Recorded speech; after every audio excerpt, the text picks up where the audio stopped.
Pessoal, boa tarde mais uma vez. Então, Boa Marcelo e tarde. eu, Marcelo e eu decidimos fazer esse plantão, aulão conjunto, porque é um tema em comum desse terceiro bimestre, tanto de química quanto de geografia. E aí nós escolhemos esse tema, natureza e riscos ambientais, que dá para falar um pouco aí de desastres na natureza. E aí nós vamos estar explorando alguns conceitos aí geográficos e químicos com vocês.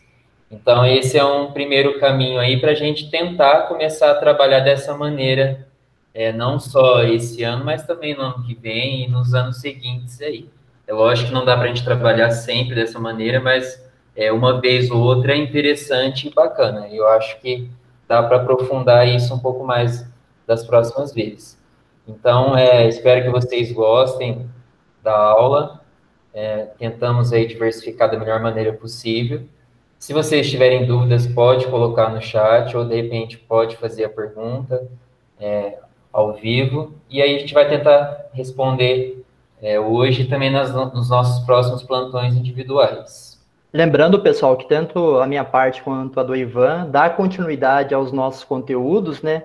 Ao que nós já estamos trabalhando nesse terceiro bimestre, tá bom? Exatamente. Se de repente tiver algum conceito um pouquinho mais complicado, fiquem tranquilos que depois a gente retoma isso nos plantões individuais. Bom, a gente quer trabalhar um pouco, né? Uma ideia lá no final é chegar nesse conceito de antropoceno, que, aliás, nós já estamos trabalhando esse assunto. E para iniciar essa aula, né, esse aulão Química e Geografia, eu trouxe aqui um poema do Carlos Drummond de Andrade, propício, na verdade, né, trabalhar um pouco esse poema. Por quê? Porque ele está falando basicamente aí da nossa área, na área que nós iremos tratar especificamente aqui na nossa aula, né. Eu só separei um trecho, ele é um poema um pouco mais longo, né, o Pico de Itabirito. Aí diz assim esse poema: tudo exporta bem depressa, suando as rotas camisas. Ficam buracos? Ora essa, o que vale são divisas, que tapem outros buracos do tesouro nacional, deixando em redor os cacos de um país colonial. E vem de cima um despacho autorizando, derruba, role tudo, de alto a baixo, como ao vento uma embaúba. E o pico de Itabirito será moído, exportado, só quedará no infinito seu fantasma desolado. Então esse é um trecho de um poema do Carlos Drummond de Andrade e que mostra aí numa imagem, né, esse pico de Itabirito, né, totalmente degradado em função aí dessa influência humana no nosso planeta. Bom, pessoal, para poder chegar até essas questões relacionadas aí à estrutura geológica, né, e relacionando com as atividades econômicas no estado de Minas Gerais, sobretudo nessa questão da exploração dos minérios, é importante entender a estrutura geológica do nosso território, tá bom? Aqui eu estou trazendo o conceito pensando numa escala global, né? O conceito de estrutura geológica, mas numa escala global. Nós temos três estruturas geológicas distribuídas ao longo do globo terrestre. São eles os escudos cristalinos, as bacias sedimentares e os dobramentos modernos. O primeiro, escudos cristalinos, se referem, galera, àquela formação geológica, né, estruturas geológicas, de atividades tectônicas lá do pré-cambriano. Se a gente lembrar, o pré-cambriano é o período mais antigo, então isso são formações antigas. Ali no Arqueozoico, Proterozoico, quando nós trabalhamos esse conteúdo, é importante lembrar arqueozoica, né, não vida, Proterozoico, aquela vida ainda unicelular, tá bom? É importante lembrar desses nomes, fazer essas relações quando nós trabalhamos ali o conceito de tempo geológico. Então, nós temos aí formações geológicas bastante antigas, na qual nós temos um encontro aí de rochas cristalinas, nós iremos estudar isso no segundo momento, e nós verificamos nessa estrutura geológica, nesses escudos cristalinos, a presença desses minerais metálicos, também não metálicos. Quando a gente pensa num granito, por exemplo, né, é um mineral, mas não metálico. Mas como aqui a gente está querendo chegar principalmente no ferro, né, no minério de ferro, a gente encontra justamente nessa estrutura geológica. Depois nós temos as bacias sedimentares, e aí eu tenho uma imagem aí no nosso slide, que mostra, que exemplifica, né, o que são essas bacias sedimentares. Perceba que elas são encaixadas, né, elas estão encaixadas aqui sobre um escudo cristalino, sobre uma estrutura cristalina.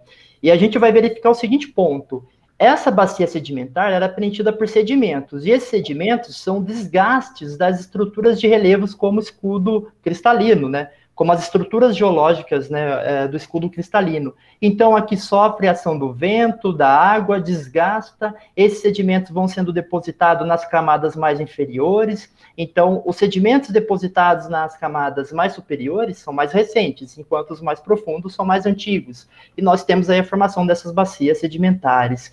E aí é importante perceber o seguinte ponto: quando eu olho para a estrutura geológica, eu estou olhando para o passado.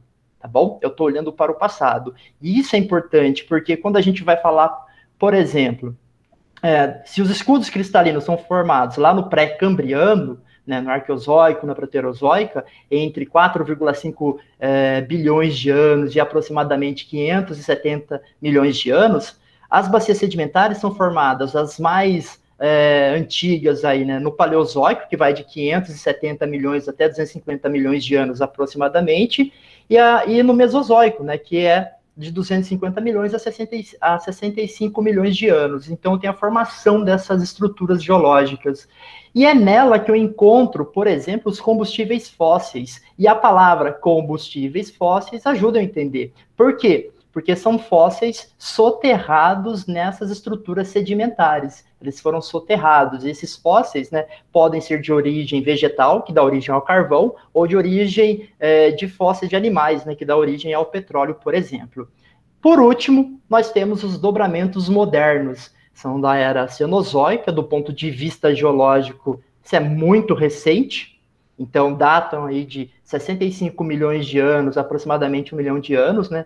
Lembrando que a gente tem ainda atividades tectônicas presentes no globo terrestre, né? Quando a gente lembra aí das bordas convergentes das placas tectônicas, assunto da nossa última aula, aquelas regiões onde há o encontro de placas tectônicas, eu tenho a formação de montanhas. Essa formação de montanhas é uma espécie de exemplo de que ali há um processo tectônico recente e de que ali é um dobramento moderno, tá bom? Então, essa é uma introdução aqui. Quando eu quero entender a riqueza de recursos naturais, eu tenho que olhar para o passado de formação, eu tenho que entender essas estruturas. Então, eu vou identificar o seguinte ponto aqui, que interessa para a gente nesse primeiro momento. Escudos cristalinos, mais antigos, bacias sedimentares, né? Antigos também, mas menos que os escudos cristalinos, e dobramentos modernos são mais recentes. E aí vocês já vão se perguntando, né, o relevo brasileiro, ou a estrutura geológica do Brasil, ela é antiga ou ela é jovem? Já vão pensando um pouco sobre isso daí para a gente poder responder algumas questões. Aqui eu tenho uma distribuição dessas estruturas geológicas ao longo do globo terrestre. Ela é aproximada, tá bom, galera? Mas dá para a gente perceber alguns pontos. O que vocês estão identificando com a cor roxa aí, por exemplo, são os dobramentos recentes. Então, a gente está verificando aí, por exemplo, as regiões de contato de placas tectônicas, onde as placas tectônicas se chocam. É o caso aqui, né, na costa do continente sul-americano, né, na porção oeste, na porção mais ocidental. A gente vai verificar que aqui é o encontro da placa Nazca com a placa sul-americana, então essa região acaba gerando a Cordilheira dos Andes, é um exemplo de dobramento moderno, beleza? E a gente consegue perceber também as bacias sedimentares, né? No nosso caso aqui fica gritante aqui a região da bacia amazônica, também aqui no Paraná, e os escudos cristalinos, como a gente pode ver aqui ao longo do território brasileiro. Mas percebam que essa distribuição acompanha outras regiões do globo, né? As cadeias de montanhas rochosas lá na América do Norte, quando a gente vai verificar ali na costa oeste dos Estados Unidos, quando a gente vai verificar a região próxima à Índia, onde há o choque também de outras placas tectônicas formando a Cordilheira do Himalaia, são os dobramentos recentes. As bacias sedimentares aí, geralmente, estão na parte interiorana né, dos continentes, né, a gente consegue perceber isso, são essas destaque em verde, e os maciços antigos, ou escudos cristalinos, eles estão presentes também aí em grande parte. Dá uma olhada aí e percebam que a África, né, grande parte da formação é escudo cristalino, daí a riqueza de recursos minerais, por exemplo. Aqui a gente já começa a entrar no território brasileiro. Esse mapa, ele está disponível no IBGE, né, e ele trata um pouco sobre essa complexidade da formação geológica do nosso território. Nós temos aqui, galera, basicamente duas estruturas geológicas. Eu ainda não estou falando delas, tá bom? Quais nós temos aqui no Brasil? Já dá para vocês pensarem, né? Vocês já conseguem ir chutando aí qual que não tem no Brasil, galera? Eu tenho 3 estruturas geológicas: escudos cristalinos, bacias sedimentares e dobramentos modernos, né? Ou dobramentos recentes. Quais dessas 3 não há no Brasil? Dobramento recente. Exato, tá bom? É o dobramento. Ai! Então, nós temos aqui, né, basicamente, o encontro no Brasil de 2 estruturas geológicas. Então, nós não temos dobramentos modernos. E aí a gente acaba percebendo a relação lá. Por que no Brasil não tem terremoto ou erupções vulcânicas? Né? Porque nós estamos distante do contato ali das placas tectônicas, né, onde elas se chocam, tá bom? Aqui eu quero que vocês só percebam uma coisa, galera, que esse mapa ali, eu sei que ele tá com muita informação, mas eu queria dar destaque com o seguinte ponto. Eu coloquei uma tabela do lado, né, que indica principalmente a era geológica, né? Lembrar que quando nós falamos de proterozoica, é aquela vida incipiente, e fanerozoica é aquela vida visível, é quando eu posso ver a vida, né? Então, quando eu pego o paleozoico, eu estou falando da vida antiga, o mesozoico da vida intermediária e o cenozoico da vida recente. Nós estamos falando basicamente disso. Quando eu verifico aqui, então, essas porções, por exemplo, ó, do Paleozoico, percebam que vai até 540 milhões de anos, tá bom? É o fim do Proterozoico. Fica fácil vocês enxergarem aí na tabela. É o fim do Proterozoico, né? O fim do Proterozoico, a gente vai perceber, por exemplo, olhem aí a tabela de baixo para cima, né? Tem Arqueano, Proterozoico e Fanerozoico. Aí percebam que no Fanerozoico eu tenho Paleozoico, Mesozoico e Cenozoico. Quando eu pego o Proterozoico, galera, é tudo pré-cambriano. É tudo antes do período pré-cambriano, né? E aí é interessante olhar, porque aí eu vou ver, né? Eu vou verificar aqui essas cores em azul, esse azul mais claro aqui, por exemplo, né? Ele está indicando essa região de Minas aqui, tá bom? Essas cores mais roxa aqui, essa cor meio, como é que eu posso dizer, meio rosa, elas, se vocês olharem e fazer a correspondência, elas datam exatamente desse período proterozoico, do pré-cambriano. Agora, esse mapa ele tem muita informação, né? Geralmente são para estudos geológicos. Como é que isso aparece no ensino médio? De uma maneira um pouco mais simples, né? Para a gente poder entender. Mas eu queria mostrar para vocês que, na verdade, é muito mais complexo o relevo, ou melhor, as estruturas geológicas do Brasil, né? Quando eu vou olhar para o passado geológico brasileiro. Então, quando eu vou olhar, aí fica mais simples, né? Quando eu vou olhar um mapa do Brasil, acaba ficando mais simples. E aí eu tenho as estruturas geológicas, né, no Brasil. Como o João falou, nós temos 2 estruturas geológicas. Lembrar que dessas estruturas geológicas, a gente tem aquela correspondência com os recursos naturais que nós encontramos nelas. Então, os escudos cristalinos, por exemplo, né, eles correspondem a 36% do território. Galera, é o que vocês estão verificando, por exemplo, em rosa, aí no mapa. Toda essa porção em rosa corresponde a escudo cristalino. Esse mapa, como ele simplifica, é importante lembrar que ele também tem depósitos sedimentares, né? A gente consegue verificar aí que tem depósitos sedimentares neles, mas a gente vai identificar aí que ele abrange grande parte do território brasileiro. E, mais uma vez, eu destaco Minas Gerais. Né? Minas Gerais, aí a gente verifica uma grande correspondência dessa cor rosa que indica ali o pré-cambriano. São as rochas cristalinas e é onde eu encontro os minerais. Tenho as bacias sedimentares, que correspondem a 56% do nosso território, presença ali de rochas sedimentares. No Paleozoico mais antigo, eu encontro ocorrências, né, de carvão mineral, e naquelas formadas no Mesozoico de petróleo. As planícies, eu vou encontrar, né, por exemplo, a formação de planícies no Brasil, dentro da estrutura geológica de bacia sedimentar. E elas estão presentes, por exemplo, aqui na região norte do Brasil. A gente deu destaque aí da região amazônica, e também ao longo do litoral, umas faixas bem estreitas ali na Bahia, Espírito Santo, Rio de Janeiro. A gente acaba pegando ali também São Paulo, é que o mapa acaba não abrangindo, né? Não abrange também essa parte. A gente vai verificar que no Brasil há também atividades vulcânicas de outro período. Lembrar que quando a gente olha a estrutura geológica, a gente está olhando para o passado, está olhando para o passado da formação do nosso planeta, né? Esses derrames vulcânicos acontecem ali no Triássico, que é dentro do Mesozoico. Houve aí um processo de atividade vulcânica muito intensa. Esses derrames vulcânicos acabaram gerando as rochas magmáticas, o basalto. Quando eu vou ali no Dom Pedro, por exemplo, a gente vê esse tipo de rocha, né? As rochas basálticas. E também a decomposição dessa rocha acabou gerando um tipo de solo, né, chamado de terra roxa, que é aquela terra vermelha, né? Nós chamamos de terra roxa aí por uma questão cultural aí, em função da imigração italiana. Então, nós temos aí essa formação de terra roxa nessa porção que corresponde a quase todo o centro-sul do Brasil, né? Pega desde lá de Goiás e vai até a parte ao sul, né, o Rio Grande do Sul, passando aí, inclusive, por São Paulo.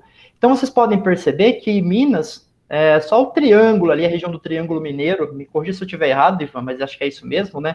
Região do Triângulo Mineiro ali, aqui a região que acaba tendo um pouquinho de estrutura sedimentar e derrames vulcânicos, né? Esses terrenos vulcânicos não são estruturas geológicas, eles acabam aproveitando ali aquelas estruturas mais frágeis da estrutura geológica sedimentar e promovendo o rompimento, né, o extravasamento de magma na superfície. Galera, e aqui, qual que é a confusão que o pessoal faz, né? A estrutura geológica, ela tá ligada com o relevo, ela tem relação com o relevo, porque ela que dá a base, a estrutura, tá bom? E essa imagem, ela representa um pouco. Eu quis trazer uma região que nós conhecemos bem, que é o estado de São Paulo. Então, na imagem superior do canto direito, vocês verificam o estado de São Paulo e percebam que eu tracei uma linha, né, como se fosse um perfil topográfico do relevo do estado de São Paulo. Eu saio da região litorânea, que é a planície costeira, lá em Santos, por exemplo. Estou subindo a Serra do Mar, né, que a gente desce para ir para a praia, né, ou sobe para voltar. Aí eu tenho o Planalto Atlântico, né? Planalto Atlântico, e tem a bacia ali de São Paulo, tá em verde, e aí você vê umas cores cinza com uns pontinhos pretos, né? Representa esses depósitos sedimentares, mas perceba que está sobre uma estrutura geológica cristalina, que são esses maisinhos, ou seja, uma rocha mais resistente, tá bom? Essas rochas magmáticas, metamórficas. Quando eu avanço para o interior, aí eu vou ter uma depressão, que é chamada de Depressão Periférica Paulista, é onde nós nos encontramos, né? A cidade de Campinas está dentro dessa depressão. Eu estou aí dentro da depressão, aí eu vou avançando, tem a cuesta em Botucatu, ou para quem vai ali para São Pedro, né? Ver essa cuesta, né? Uma serra, basicamente. Depois eu avanço para o Planalto Ocidental Paulista, né? Esse Planalto Ocidental Paulista, percebam que ele está agora sobre uma outra estrutura geológica, está embaixo, né? Olha embaixo, eu tenho vários depósitos sedimentares. O Ivan está colocando a flechinha ali, ó, nos depósitos sedimentares. O primeiro, que é o mais recente, depois tem esses pontinhos azul, né? Aí embaixo tem a legenda, mas é só para a gente entender. Aí são os depósitos sedimentares. Eu consigo perceber, então, essas duas estruturas geológicas no nosso território. E eu consigo perceber um seguinte ponto. Olha que interessante como é que a estrutura geológica, ela condiciona outras coisas do relevo, por exemplo, né? O rio Tietê, ele nasce na Serra do Mar. Dá para ver onde ele nasce? Bem ali no pontinho onde está escrito Serra do Mar. Ivan, coloca a flechinha lá, né? Ali na Serra do Mar, bem isso. Ele na parte superior, Ivan. Ele nasce ali, ó, bem aqui, ó, umas faixas azul. Ali que nasce o Tietê. Galera, todo o rio, ele corre para o mar, certo? Só que por que o rio Tietê, que está tão perto do mar, não corre para o mar? Ele corre para o interior, né? Por que ele vai para o interior? Ele está ali perto do mar, ele quer alcançar o nível de base, que seria o Oceano Atlântico, né? Ele quer alcançar isso. Todo rio, questão da gravidade, tá bom? Agora, por que ele, em vez de correr ali para tão próximo do mar, né, ele acaba escoando ao longo do interior? Porque a estrutura geológica do interior, né, que é a bacia sedimentar, ela é menos rígida. É mais fácil do rio fazer um processo de erosão, o que é o contrário na estrutura cristalina, onde está os sinais em mais aí, tá bom? Então, essa região é mais rígida, é a presença das rochas metamórficas, é a presença das rochas ígneas, né, as magmáticas, enquanto na outra eu tenho estruturas sedimentares, que são mais frágeis. Beleza? Galera, qualquer dúvida, coloca aí no chat, tá bom? Tranquilo? Por que eu trouxe essa imagem? Porque ela dá um exemplo de estrutura geológica. Opa, eu consigo perceber o seguinte, quando eu olho o que está abaixo, eu olho para o passado geológico, a estrutura. Eu tenho duas, bacia sedimentar e escudos cristalinos. Quando eu olho hoje, né, quando a gente consegue ver aí a forma de relevo, as regiões mais baixas, as regiões mais elevadas, eu estou analisando o relevo. Então, é interessante não confundir estrutura com relevo. O relevo é a forma, né? Estrutura que está abaixo, o que, de certa maneira, ajuda a ter essa forma, né? Só para fechar essa parte aqui, né? Uma brincadeirinha. Hoje cedo eu fui correr num pasto, não fui em aglomeração, tá bom? É importante dizer isso, né? E aí eu peguei aqui um afloramento rochoso cristalino. Por quê? Porque nós estamos na região de contato entre a bacia sedimentar e o escudo cristalino. Eu estou colocando ali a mão num afloramento rochoso cristalino. Imagem feia, né? Fala isso, Lucas. Eu não aguento, né? Não, eu ia brincar, eu ia falar, Marcelo e sua selfie. Marcelo, o quê? Marcelo e sua selfie. Sua selfie. Você acha que eu não ia perder a oportunidade aqui, Lucas? Você me conhece, né? Lógico, né, professor? Encostando no chão rural. Só dando continuidade, galera. Eu coloquei isso aqui intencionalmente. Arvinha. Né? Arvinha. É eu coloquei isso aqui. Vai acordar um pouco. Para dar uma quebra. Porque fica falando de geologia, a ideia era dessa quebra mesmo. Objetivo atingido. Mas brincadeiras à parte, Ivan, volta no slide anterior, rapidinho. Ali onde está colocado como Sorocaba, né? Percebe que esse mapa ele tá fora um pouco de escala, assim, né? Assim, ele tem uma escala aproximada, mas a gente... É mais para mostrar o relevo, né, professor? Isso, a ideia é mais para mostrar o relevo. Campinas, né, assim, não tá perto, mas também não tá tão longe, assim, de Sorocaba, tá bom? Então, Campinas, ela está nessa região de contato. Tá vendo essa linha de contato aí entre a bacia sedimentar... Ivan, você consegue colocar? É onde tá o maisinho e as... Isso, aí, ó, exatamente onde o Ivan tá colocando. Então, ali a gente consegue perceber que é uma região de contato entre uma estrutura geológica de escudos cristalinos e a bacia sedimentar, né? Bacia que foi acumulando, né? Preenchidas por sedimentos aí ao longo de milhões de anos. Então, Campinas está nessa região. Ah, professor, como é que eu consigo perceber isso? Quando a gente vai para Sousas, Joaquim Egídio, o relevo lá já é um pouco mais diferente, é entrada no cristalino. Indo ali para Valinhos, né, por exemplo, já é um relevo mais diferente. Quando eu olho para, por exemplo, a região de Sumaré, ou quando eu estou lá no castelo, do alto da escola, eu consigo ver bem assim o horizonte, né? É a região mais plana da bacia sedimentar, tá bom? Esse é um ponto aqui de se destacar. E aí, pode avançar, Ivan. Eu só quis trazer essa imagem feia aí só para poder mostrar esse afloramento, né, cristalino, né, a presença desse contato. É para admirar essa linda paisagem. Para admirar essa linda paisagem. Só outra coisa que eu queria antes, né, de avançar, percebam que eu aproximei uma foto, né, e estou mostrando toda a ação dentro, ou melhor, sobre esse... A sedimentação do chão, né, professor? Na verdade, essa aí não é sedimentação. Na verdade, ô João, aqui eu vejo uma desagregação dessas estruturas rochosas, né? Aí eu tô vendo uma ação do clima, eu tô vendo ali... tem um ditado popular, né? A água mole e pedra dura. Tanto bate até que fura. Tá vendo? Você sabe, né, velho? Isso é o processo. São os agentes externos aí sobre o relevo. Mostrando literalmente a geografia aí, né, professor? Ah, tem que ir a campo, né, velho? Você quer ensinar geografia, vai a campo. Então vamos passar essa imagem feia, então, e continuar, né? Todo mundo já acordou? Pessoal, então o Marcelo falou bastante aí do carvão mineral e do petróleo, e hoje nós vamos falar um pouquinho do carvão mineral. O petróleo vai ficar lá para a terceira série do ensino médio. Então o Marcelo falou que o carvão mineral surgiu lá na era paleozoica, né? Isso, Marcelo? Isso. Fazendo parte aí das bacias sedimentares. E a formação do carvão se chama carbonização. Por quê? Carbonização vem de carbono. Então, carbono é o elemento químico que está na família 4A ou grupo 14, conforme depois vocês podem ver na tabela periódica, né, que vocês já tenham acesso aí, conforme aqueles links que eu passei. Então, carbonização vem de carbono. Então, esse carbono foi acumulado ao longo de milhões de anos, soterrado a partir de florestas e restos de vegetais. Então, florestas e restos de vegetais são pura matéria orgânica, certo? Quando a gente fala matéria orgânica, nós estamos nos referindo ao elemento químico carbono.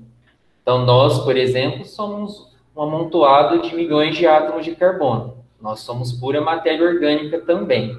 E, quando a gente fala de matéria orgânica, não só o elemento químico carbono está envolvido, mas também átomos de hidrogênio, nitrogênio, oxigênio também estão envolvidos. Mas como a maior parte é carbono, então a gente costuma falar de maneira genérica, de maneira geral, que carbonização envolve apenas o elemento químico carbono.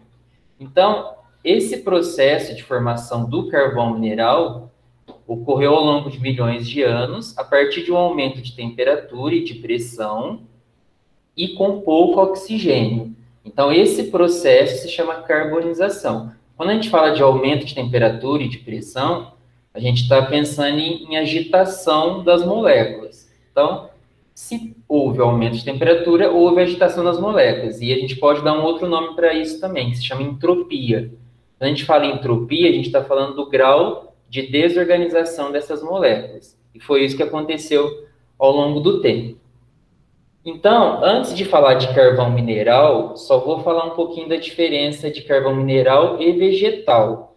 Então, quando a gente pensa lá no carvão do churrasco, que todo mundo gosta aí, a gente está falando do carvão vegetal. Então, o carvão do churrasco é vegetal. Ele é originado como? A partir da carbonização, ou seja, a partir da queima da madeira. O carvão vegetal é uma fonte renovável de energia, porque provém da queima da madeira. O mineral já não, é uma fonte não renovável de energia. Então, o carvão mineral, a formação dele ocorreu ao longo desses milhões de anos, que eu acabei de falar, e o vegetal ocorre aí a qualquer momento a partir da queima de madeira. Então, o foco hoje aqui é falar um pouco mais do carvão mineral. Então, como eu já falei para vocês, a maior parte do carvão mineral é feito de matéria orgânica, e aí são macromoléculas de carbono e hidrogênio e pequenas porções de outros átomos de oxigênio, enxofre e nitrogênio. Então, o carvão mineral, ele é um combustível. Então, quando a gente fala em combustível, a gente está falando em algo que queima na presença do oxigênio e libera uma grande quantidade de calor. A outra parte do carvão mineral, ela contém silicatos. Quando a gente fala silicato, a gente está lembrando do elemento silício. Então, símbolo Si. Silício compõe a maior parte da areia de praia. Então, quando a gente fala de silício, vamos lembrar da areia de praia. Então, a proporção desses elementos é que vai diferenciar os diferentes tipos de carvão mineral, certo? Mas é importante frisar aí que essa decomposição ao longo desses milhões de anos veio a partir da ausência de gás oxigênio. Então, a gente tem 4 tipos de carvão mineral: a turfa, lignito, hulha e antracito. Então, qual que é a diferença entre esses tipos de carvão mineral? É justamente o teor de carbono. Então, por exemplo, a turfa, como vocês podem ver aqui, ela tem entre 55% e 60% de carbono. Então, ela caracteriza-se principalmente pela abundância de restos conservados de talos e raízes. Então, como ela tem pouco carbono, ela não é tão usada nas indústrias siderúrgicas, como a gente vai ver daqui a pouco. Então, é isso que vai influenciar no uso ou não nas indústrias siderúrgicas. O lignito, ele é mais compacto que a turfa, e como ele tem uma porcentagem aqui, como vocês podem ver, de 67% e 78%, ele já é um pouco mais usado na indústria siderúrgica. E aí a gente diz que o lignito, ele é chamado de agente redutor. O que é isso? A gente vai explorar um pouco mais isso depois, mas vou falar um pouquinho agora. Quando a gente fala de agente redutor, é que ele está promovendo a redução de outro elemento em uma reação química. Então, a gente estudou as reações químicas, né? Vimos que a reação acontece quando uma substância reage com a outra. Então, se a gente pensar em duas substâncias envolvidas em uma reação, uma pode promover a redução da outra. O que significa promover a redução da outra? Significa fazer com que a outra ganhe elétrons. Se essa substância está fazendo a outra substância ganhar elétrons, significa que ela está perdendo elétrons. Quando uma substância perde elétrons, a gente está falando de oxidação. Então, oxidar significa perder elétrons. No nosso dia a dia, a gente vê a oxidação, por exemplo, numa fruta. Então, quando a gente deixa uma maçã exposta ao ar livre, a gente vê aquele escurecimento. Esse escurecimento é oxidação. Então, oxidação a gente vê diariamente aí no nosso dia a dia. Então, quando a gente vê um portão se enferrujando, um portão de ferro se enferrujando, essa ferrugem é oxidação. Então, a gente tinha falado um pouquinho das reações de enferrujamento, e agora eu trago esse outro nome químico, que é a oxidação. Então, enferrujar, oxidar, significa perder elétrons. Então, no caso do lignito aqui, ele vai ter essa função de se oxidar e promover a redução da outra substância. E aí depois a gente vai aprofundar um pouco mais isso e ver que, por exemplo, as pilhas é o principal exemplo de oxidação e redução que a gente tem no dia a dia.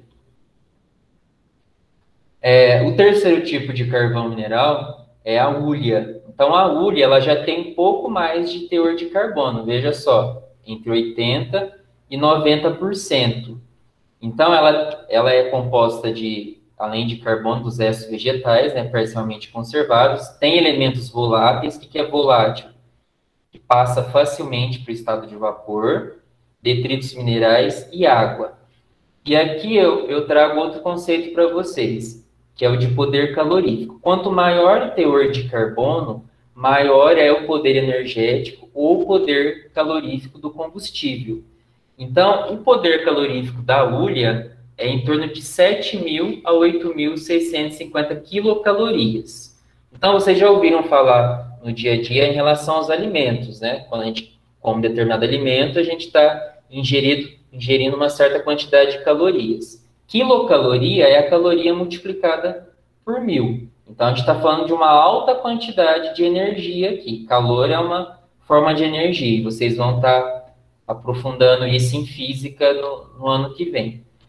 Aqui em química, esse ano. Agora, a gente fala um pouquinho do poder calorífico nos combustíveis. Então, a hulha, por ter um poder calorífico alto, ou seja, por ter esse teor de carbono alto, ela é um pouco mais usada nas indústrias siderúrgicas, certo? Então, aqui está a definição de poder calorífico para vocês. É a quantidade de energia por unidade de massa na combustão de um combustível. Então, toda vez que um combustível está explodindo, está entrando em combustão, a gente pode falar do poder calorífico dele. Então, por exemplo, a gasolina tem um poder calorífico maior do que o álcool. Queima mais facilmente do que o álcool. E o quarto tipo, que é um carvão mineral mais puro, é o antracito. Então, ele não é muito usado como fonte de energia na indústria siderúrgica, mas trouxe aqui só para vocês saberem. Então, ele proporciona uma chama pura justamente por ter um teor de carbono aí fixo. Então, não tem tanta variação nesse teor de carbono. Mas não é tanto usado porque ela tem uma certa inflamabilidade baixa. Então, por isso que ela não é tão usada. Bom, então o carvão mineral, falei para vocês da diferença principal entre o mineral e o vegetal. Ambos, tanto mineral quanto vegetal, eles podem ser usados nas indústrias siderúrgicas, na indústria do ferro. Só que o mineral, ele tem um poder energético um pouquinho maior que o vegetal. Então, por isso, geralmente, ele é mais usado. Mas também pode-se usar carvão vegetal na indústria siderúrgica. Então, aqui estão os principais usos. Então, usado em usinas termoelétricas, aquecimento de caldeiras, fornos. Necessitam de calor em processo de produção, tais como a secagem de produtos, cerâmicas e fabricação de vidros. Então, quando a gente falar de carvão mineral, de agente redutor, a gente está falando na geração de calor. E aqui embaixo, estou falando o que eu estou frisando aqui com vocês. É o principal combustível utilizado em um alto forno. A gente vai falar daqui a pouquinho como que ele entra aí nesse processo de produção do ferro. Então, na produção do ferro e do aço, o carvão ele tem um papel aí bastante importante. Agora, falando um pouquinho do meio ambiente, os problemas que o carvão mineral causa. Então, o vegetal, apesar de ser renovável, tem um problema do desmatamento. Então, como ele é produzido a partir da madeira, acaba que você precisa desmatar para produzir esse carvão vegetal. O mineral, ele também tem as suas desvantagens ambientais. Então, ele provoca erosão do solo, geração de poeira, poluição sonora, poluição na água, impacto na biodiversidade local. E na queima dele, a gente tem o quê? Vou falar aqui da chuva ácida, a gente já discutiu isso anteriormente, né? Então, ele acelera aí esse fenômeno da chuva ácida, principalmente a partir da liberação de gases de enxofre. Então, está escrito aqui SOX, porque pode ser SO2 ou SO3, né? Que é o dióxido de enxofre, ou trióxido de enxofre. E o NO, que pode ser NO2 ou NO3, que é o dióxido de nitrogênio ou trióxido de nitrogênio. Então, conforme nós estudamos, quando a gente viu chuva ácida, esses gases aqui são liberados a partir da queima do carvão mineral e aceleram esse fenômeno da chuva ácida. O efeito estufa ainda nós não estudamos, mas depois a gente vai aprofundar, dá até para pensar numa aula conjunta com o Marcelo também, para falar um pouco de efeito estufa.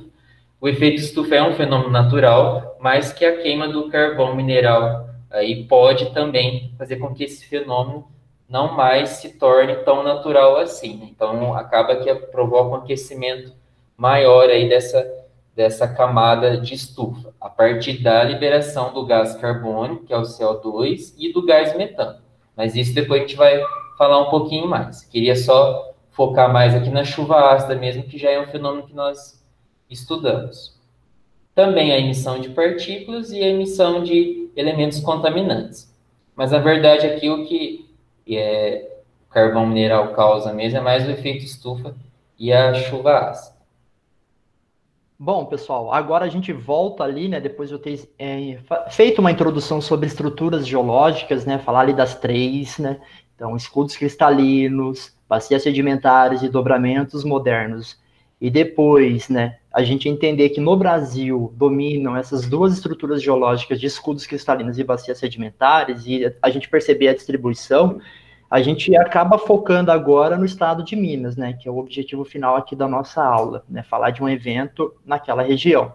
Só para retomar aqui com vocês, né, um outro mapa, percebam que ele também agora fica um pouco mais simples para fazer uma leitura, né, para poder entender essa questão da estrutura geológica. Então, a porção que vocês estão vendo aí em amarelo, né, desde ali da região amazônica, a bacia do Parnaíba, e aqui no Paraná, né, que está ali simbolizado com a letra P, né, ali no Paraná, bacia do Paraná, né, tem a letra P, e aí a gente acaba vendo que pega toda a região mais centro-sul do Brasil, são as estruturas de bacias sedimentares. O Ivan acabou de falar sobre o carvão mineral, né, e a principal região em que nós encontramos carvão mineral no Brasil é justamente na região sul, sobretudo no estado de Santa Catarina. Aí percebam que onde o Ivan está colocando aí o mouse é uma região de bacia sedimentar, então eu vou encontrar ali combustíveis fósseis, e nesse caso nós encontramos ali o carvão mineral. Agora, a parte que está aí com uma cor também rosa e também uma cor cinza, aí se refere aos escudos cristalinos, que geralmente aparece com o nome de crátons, como a gente pode perceber aí na legenda. Outro ponto que eu queria trabalhar aqui com vocês é o que é chamado de sistema orogênicos brasileiros, né, ou brasilianos, como é colocado para a geologia. Vocês vão perceber que esses sistemas estão ao longo do litoral. É a região, galera, por exemplo, da Serra do Mar, é a região daqueles mares de morros e é a região de Minas. Para quem já foi para Minas, vai lembrar que o relevo de Minas ele é bem acidentado, né? O pessoal até costuma brincar as montanhas de Minas, né? A gente vai ver que tem alguns pontos aí, alguns falam, tem montanha no Brasil, outros falam, não tem montanha no Brasil.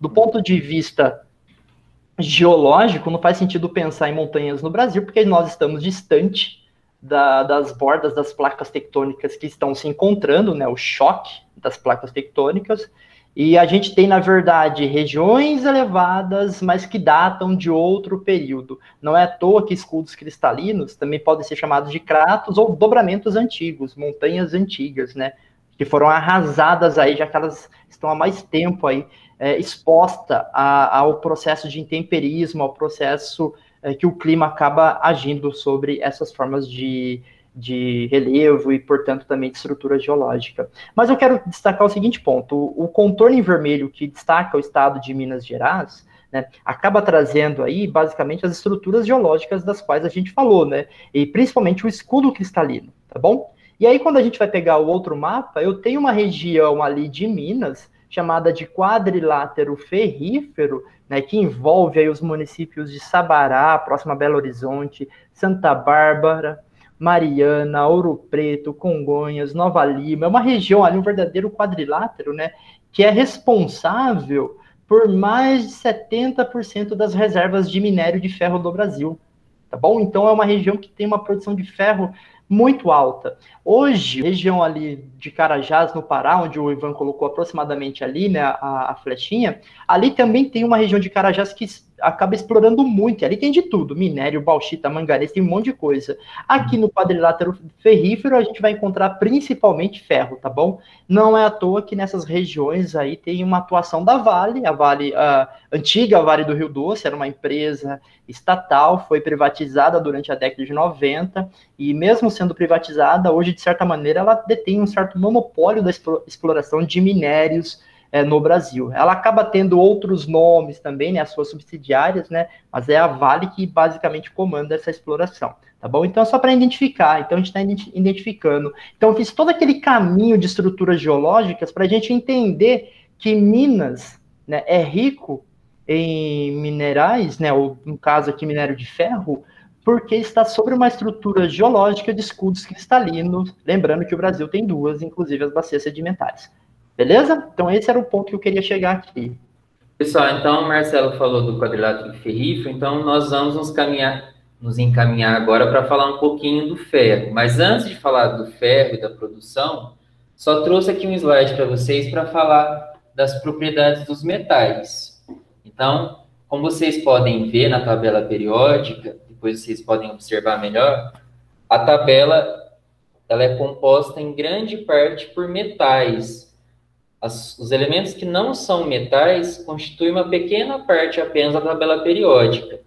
Quais são as propriedades gerais dos metais? Então, eles conduzem eletricidade, calor, têm uma densidade elevada, uma temperatura de fusão e de ebulição alta, são maleáveis, ou seja, são mais quebradiços, são dúcteis que têm a capacidade de ser reduzido a fios. E aqui eu queria frisar para vocês que nos metais, microscopicamente, nós vamos também estudar isso depois, um pouco mais, os elétrons que compõem os átomos do metal, eles circulam livremente dentro de retículos cristalinos. Então, nesse desenho aqui, a gente tem a representação microscópica de um retículo, e aí os elétrons, eles estão circulando livremente entre os átomos. Então, onde está positivo aqui, está escrito cátion, nós vamos aprofundar isso depois. Cátion é um átomo carregado positivamente. Então, os metais, quando formam cátions, que são átomos carregados positivos, os elétrons do próprio átomo, eles circulam entre os cátions dos metais. Então, isso daqui é que confere a propriedade dos metais, por exemplo, conduzirem facilmente corrente elétrica. Corrente elétrica existe se há fluxo de elétrons. Então, devido a esse fluxo de elétrons aqui, a gente tem a condução de corrente elétrica dos metais. Então, para falar um pouquinho do ferro, trouxe aqui para você a diferença entre metalurgia e siderurgia. Então, siderurgia é a área responsável pela obtenção específica de ferro e aço dos minérios, e metalurgia é um termo mais geral, que é a área responsável pela obtenção dos metais presentes nos minérios. Então, todos os outros metais. Siderurgia, especificamente ferro e aço.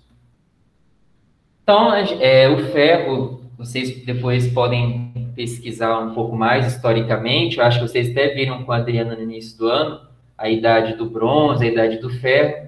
O ferro ele já é utilizado há muito tempo, né? Lá em 1200 antes de Cristo até 1000 antes de Cristo foi a idade chamada Idade do Ferro. Então tem vestígios aí de que os chineses já usaram os ferros muito mesmo antes dos europeus. Então geralmente a gente tem uma visão um pouquinho mais eurocêntrica, mas na verdade os orientais já usavam metais, já eram ricos na metalurgia há milhões, há milhares de anos, mesmo antes dos europeus. O ferro, falando agora um pouquinho mais quimicamente do ferro, ele é um elemento químico que tem um núcleo muito estável. Então, o que significa isso? Quando vocês forem estudar radioatividade, os elementos radioativos, vocês vão ver aí que alguns elementos eles têm uma certa instabilidade.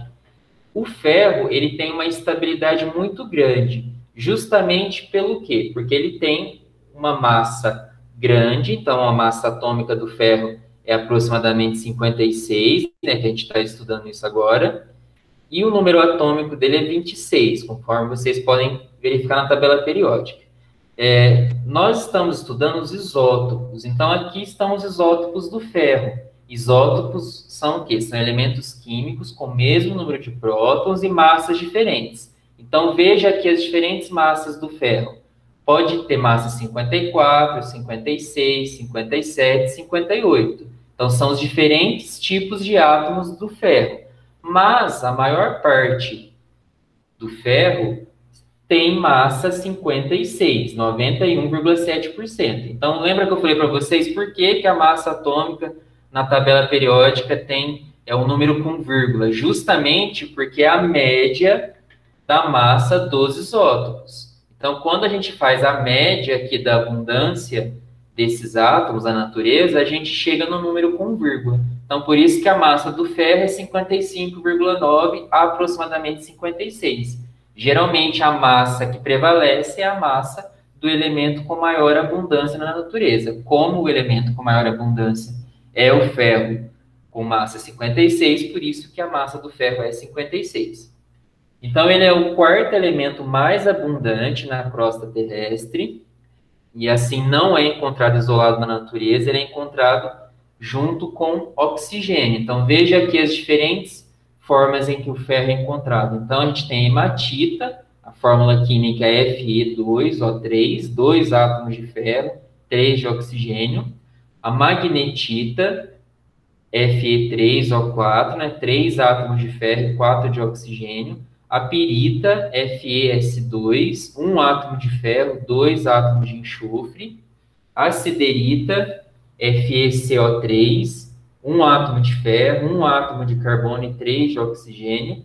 E a limonita, que é Fe2O3 vezes H2O. O que significa isso? Quando a gente tem numa fórmula química esse pontinho, não significa que o ferro está multiplicando a água. Esse pontinho significa que microscopicamente a molécula de água está envolvendo a molécula do óxido de ferro. Então, esse fenômeno de envolver se chama hidratação. Então, esse pontinho aqui é apenas para simbolizar essa hidratação.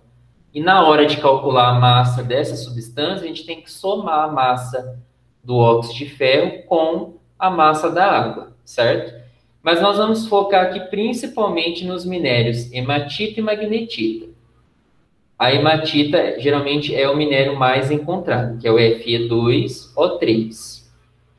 Então, nessa tabela, vocês podem observar aqui a abundância na crosta terrestre. Então, o ferro é o quarto elemento mais abundante, depois do oxigênio, do silício e do alumínio. Então, aqui está o número atômico do ferro, 26. A abundância dele na crosta, 5,33%, e na água do mar não é tão abundante assim, é um número bem pequeno. Bom, agora a gente vai falar um pouquinho de como que esse ferro é extraído na siderurgia. Então, na siderurgia a gente tem um alto forno, em que esse ferro é extraído. Como que ele é extraído? Então, primeiramente, a gente tem que injetar o carvão mineral. Então, aqui nesse desenho, eu vou ficar mudando um pouquinho agora, só para alternar com o desenho. Então, a gente tem aqui a mistura de hematita, de calcário e de carvão coque, que é um carvão mineral, que é colocado aqui em cima. Então, qual que é o objetivo aqui? Extrair ferro do minério de hematita, que é o Fe2O3. Por que que nós temos que injetar esse carvão mineral, que eu falei para vocês que pode ser mineral ou vegetal, mas nesse caso aqui, a gente está falando do carvão mineral. Por que que a gente tem que injetar esse carbono? O carbono vai reagir com o gás oxigênio, que a gente tem ar ali nessa mistura, e vai produzir CO, que é o monóxido de carbono. Esse monóxido de carbono vai ser o responsável por reagir com esse minério e extrair o ferro. Sem o monóxido de carbono, que é o CO, a gente não vai ter a extração do ferro do minério. Por quê? Porque o CO, ele é o agente redutor que eu falei para vocês. Ou seja, ele vai promover a redução e vai sofrer a oxidação. Então, vamos voltar aqui. Então, nessa reação aqui, a gente tem uma reação balanceada, que é o que nós vamos começar a estudar semana que vem. Inclusive, no material que eu postei para vocês essa semana, tem a introdução a esse balanceamento. O que significa essa reação balanceada? A gente tem duas partículas de carbono, ou 2 mol de carbono, reagindo com o gás oxigênio.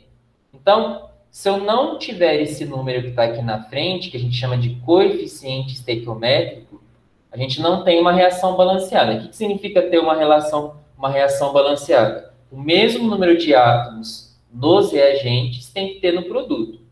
Então, eu tenho 2 átomos de carbono aqui no reagente, também tem que ter no produto, no monóxido de carbono. Então, 2 átomos de carbono aqui no reagente, 2 átomos de carbono aqui no produto. 2 átomos de oxigênio aqui no reagente, também tem que ter aqui no produto. Então, esse número que está aqui na frente, chamado de coeficiente estequiométrico, está multiplicando o número de átomos do carbono e do oxigênio. Então, depois, na semana que vem, a gente vai aprofundar como que faz esse balanceamento, como que é esse método de tentativa. Tem alguns macetes aí para a gente aprender isso. Bom, então, a partir dessa reação aqui, esse monóxido de carbono que é produzido, ele vai reagir com Fe2O3 e vai produzir o ferro junto com o gás carbônico. Esse ferro aqui é um ferro líquido, chamado de ferro gusa, certo? Uma outra forma de saber aqui, como que o ferro está oxidando ou reagindo, a gente vai ver um pouco mais para frente, quando for estudar as pilhas. Tem uma forma também de saber quem que é o agente redutor e o agente oxidante. Bom, e por que se adiciona o calcário? Então, o carvão mineral, eu falei para vocês que ele é adicionado porque ele fornece o monóxido de carbono para reagir com o ferro. O calcário, ele tem uma função de se decompor e produzir óxido de cálcio. Na verdade, o calcário ele é adicionado para agir também como fonte de calor. E adicionando o calcário, a gente tem a produção de escória, que ela vai ser separada do ferro e vai ser usada depois na fabricação de cimento. O que é essa escória? Então, aqui na reação, a gente tem o calcário, que é o carbonato de cálcio, né? Mesma coisa, carbonato de cálcio é o nome químico do calcário. Então, CaCO3, um átomo de cálcio, 1 de carbono, 3 de oxigênio. Esse calcário, com o calor envolvido, ele se decompõe em óxido de cálcio, que é a cal viva que os pedreiros tanto utilizam. Então, a cal viva é o CaO.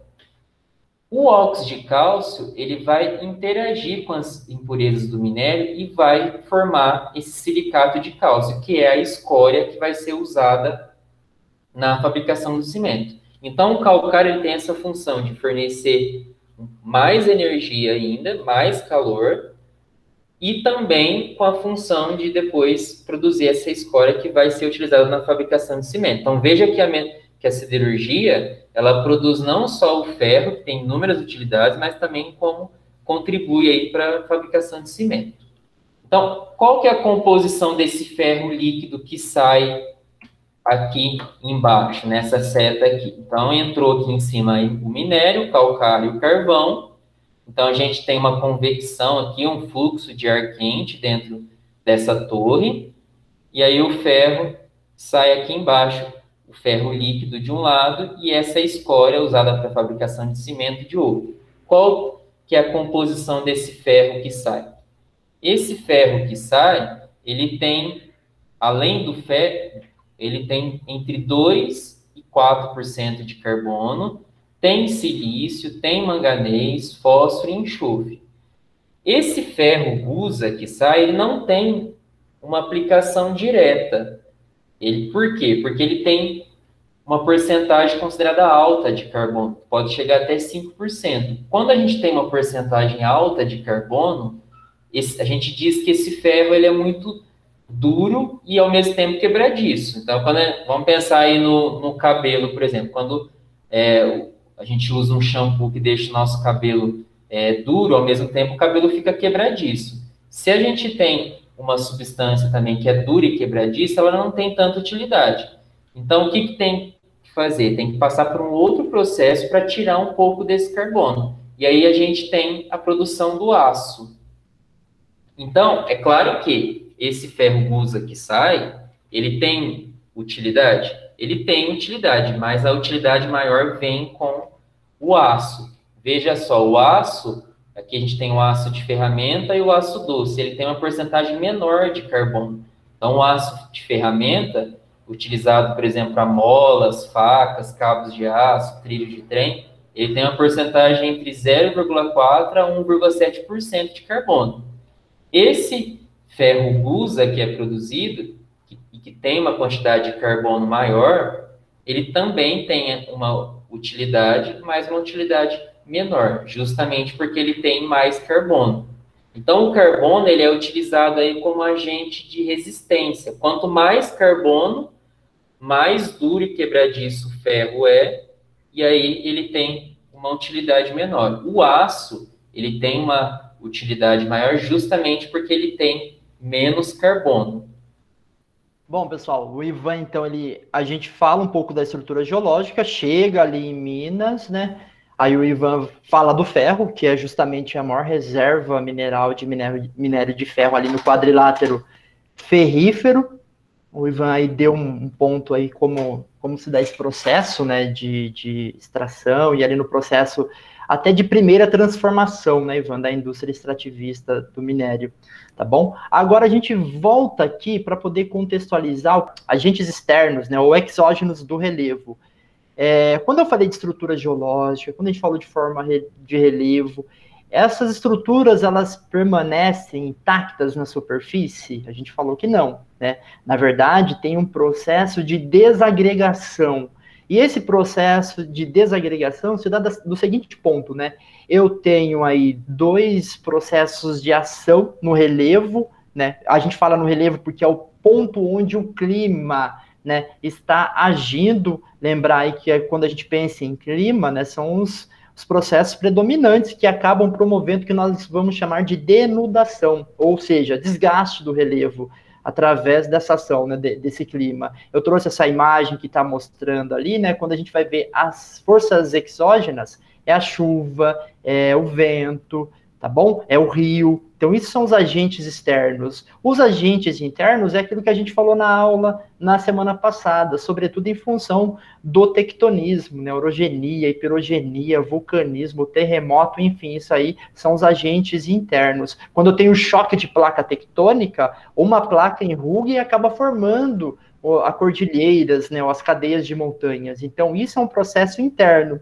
Agora, externamente, a gente vai lembrar que acima, o hoje, né, a superfície, é o relevo, é a forma do relevo. Internamente, aqui tem a estrutura geológica, o passado, tá bom? Essas ações que se dão no relevo, que acabam modulando o relevo, a gente vai chamar de agentes externos, ou exógenos. E aí eu tenho duas ações. O primeiro é da erosão, que seria a retirada de material. Aí lembra da imagem que eu mostrei lá, minha, bonita, né, comigo na foto e tal? Não vou botar lá não, Marcelo, por favor. Aquela imagem mostrava ali o desgaste de uma rocha, né, vários fragmentos. Por quê? aquilo que eu brinquei com o João, né? Água mole e pedra dura, tanto bate até que fura. Os agentes externos ali agindo sobre aquela exposição. Então, tenho a retirada do material, eu tenho o transporte de materiais, e esses materiais, essas partículas, esses fragmentos ou esses sedimentos, eles são oriundos do processo do intemperismo. E o que é intemperismo, galera? Tá aí o quadro azul para vocês, né? É um processo natural de decomposição ou desintegração de rochas e solos e seus minerais constituintes, né, por ação de efeitos químicos, o Ivan vai falar daqui a pouco, físicos e biológicos que resultam da sua exposição aos agentes externos. E aí, quando pensa em agente externo, pensa na ação do clima, fica mais fácil, tá bom? A gente consegue perceber desse ponto. Aí, quando a gente vai verificar, então, por exemplo, uma região semiárida ou uma região árida, galera, quando a gente pega uma região como essa, no calor, né, ou melhor, uma região como o deserto, a gente sabe que tem uma grande amplitude térmica, faz muito calor durante o dia e esfria à noite, né, tem uma grande amplitude térmica. A gente sabe que essa questão da temperatura, né, acaba alterando também, né, tem uma ação física ali na rocha, porque ela dilata e depois ela comprime, ela dilata e depois ela comprime. Então, esse processo vai gerando rachaduras, fragmentações, é o que nós vamos chamar aí de um intemperismo físico, né, dessa estrutura de rochas, por exemplo, tá bom? Então, esse é um ponto primeiro aqui. Biológicos, a gente vai pensar aí nas ações, principalmente de animais ou vegetação, que acabam ali formando em estruturas rochosas, né? Sobretudo quando a gente vai ver aqueles musgos, por exemplo, melhor exemplo assim, que a gente pode dar é aqueles musgos que a gente verifica ali próximo à praia ou regiões mais úmidas, né? A gente consegue perceber bem isso. Mas esses agentes externos, galera, que a gente está tratando aqui, então a gente vai falar da ação das águas, e aí a gente tem que pensar conceitualmente, né? Pluviais tem a ver com a chuva, então a ação da chuva, fluviais, a ação dos rios, e marinhas, né? Ao longo das costas, né? O litoral. Do gelo, a gente vai pensar a ação mecânica das geleiras, a gente vai, óbvio, né? Hoje a gente pode pensar nas regiões polares, mas é importante relembrar que a Terra, em outros períodos, né, em outros tempos geológicos, tinha uma outra disposição dos seus continentes. O que fazia, por exemplo, né, que África e a América do Sul, quando estavam juntas no Gondwana, né, estavam mais ao sul, e aqui avançou uma geleira, e a gente tem aí, por exemplo, né, heranças, evidências, né, desse período que mostram que aqui já teve, na verdade, o avanço de uma geleira, tá bom? Tudo bem que hoje acontece em regiões polares, né, portanto, nos polos, mas é claro que também houve em outros períodos geológicos, por exemplo, aqui no nosso território. O Parque do Varvito é um grande exemplo disso lá em Itu. Eu tenho também aqui a ação do vento em climas áridos e semiáridos, o vento também como um agente que vai desgastando o relevo. A gente pode pensar no vento, galera, nas dunas, né, no deserto. A gente tem basicamente ali o transporte de sedimentos. Uma duna, ela tá ali no período, depois ela tá em outro lugar, né? Na verdade, o vento ele acaba movimentando esses materiais, esses fragmentos, esses sedimentos, tá bom? Agora a gente vai ver um pouco o exemplo de cada um com algumas imagens para poder ficar um pouco mais claro e fixar esses conceitos de agentes externos do relevo. Então, quando a gente fala de agentes externos, galera, né? Os exógenos aí do relevo. A gente pensa aí na erosão fluvial, ação dos rios. Estão vendo aí, por exemplo, essa imagem do Grand Canyon aí, né? Duas imagens. Quem que foi esculpindo esse relevo, galera? Os rios, ao longo aí de milhares, ou melhor, milhões até de anos, tá bom? Então o rio ele foi esculpindo. Aí é importante pensar no seguinte ponto. Por que a gente falou de estrutura geológica lá atrás, né? Porque a estrutura geológica sedimentar ela é menos rígida, então ela acaba sendo muito mais fácil ali ela ser fragmentada, ser aí destruída e depois carregada, transportada. Então o rio ele vai escavando esse relevo. A gente consegue ver nessa imagem esse formato, essas formas aí, né? Esses vales, eles se dão em função da ação do rio nessas estruturas mais frágeis, né? Que são as estruturas sedimentares, tá bom? Então a gente consegue ver a ação clara do rio.